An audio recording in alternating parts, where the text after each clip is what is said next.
Hearing হয়রানি রুখতে তৎপরতার বার্তা অভিষেকের। বুথে বুথে ভোট রক্ষা কমিটি গড়ার নির্দেশ। নিজের খরচে ওয়ার রুম তৈরির নির্দেশ জনপ্রতিনিধিদের। চূড়ান্ত তালিকা প্রকাশ হওয়া পর্যন্ত সতর্ক থাকার বার্তা। কমিশনের গাফিলতিতেই 126 এসআইআর মৃত্যুর অভিযোগ। আজ জাতীয় ভোটার দিবসে ব্লকে ব্লকে মিছিলের ডাক।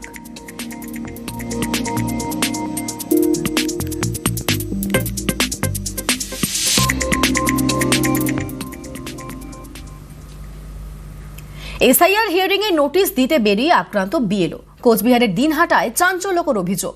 বীরভূম এবং উত্তর দিনাজপুরে আরেক ছবি। এই দুই জেলায় এসআইআর এর চাপে দুই বিএলও অসুস্থ হয়ে পড়েছেন বলে অভিযোগ।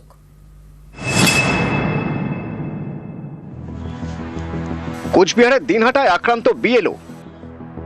ইনি মনোয়ার হোসেন, দিনহাটার গীতালদহের বিএলও। এর বক্তব্য, শুক্রবার ইনি এসআইআর এর শুনানির নোটিশ দিতে বেরিয়েছিলেন। তখনই এর উপর হামলা হয়। মাথায় ধারালো অস্ত্র দিয়ে কোপ মারে এক ব্যক্তি।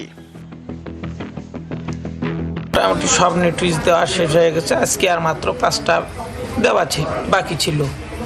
তো ওই 5টা দিতে গিয়ে একজনকে দিয়ে 4 নম্বর দেওয়ার জন্য এক দুষ্কৃতী ছিল। ওই রাস্তা দিয়ে যাওয়ার সময় হঠাৎ করে আক্রমণ করে ধারালো টাইপের অস্ত্র নিয়ে। বিএলওর কাজ করে যদি এরকম প্রাণহানির আশঙ্কা থাকে তাইলে আমি লিখিত রিজিয়ন দিয়ে দিব।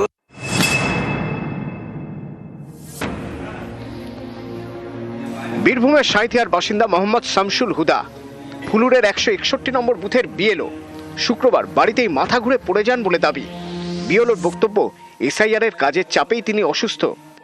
নোটিশ দেওয়া এবং তাদের পেপারস নেওয়া এবং তাদেরকে হিয়ারিংয়ে ডাকা, হিয়ারিংয়ে নিয়ে যাওয়া আমার পক্ষে প্রচুর প্রেশার হয়ে গেছে।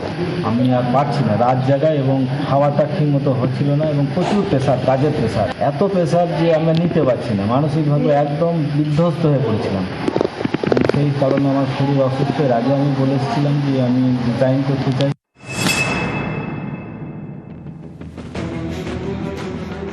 উত্তর দিনাজপুরের ইসলামপুর, এখানকার চোপড়ায় এসআইআর এর কাজের চাপে বিএলও অসুস্থ হয়ে পড়েছেন বলে অভিযোগ। এসআইআর সংক্রান্ত যে চাপ, তার জন্য আমি মেন্টালি ডিপ্রেসড হয়ে যাই। আমাকে এক্ষেত্রে বিডিও অফিস থেকেও সহযোগিতা করেছে, আমার কলিগরাও সহযোগিতা করেছে, কিন্তু অসুস্থতা কাটিয়ে উঠতে আমি পারছি না।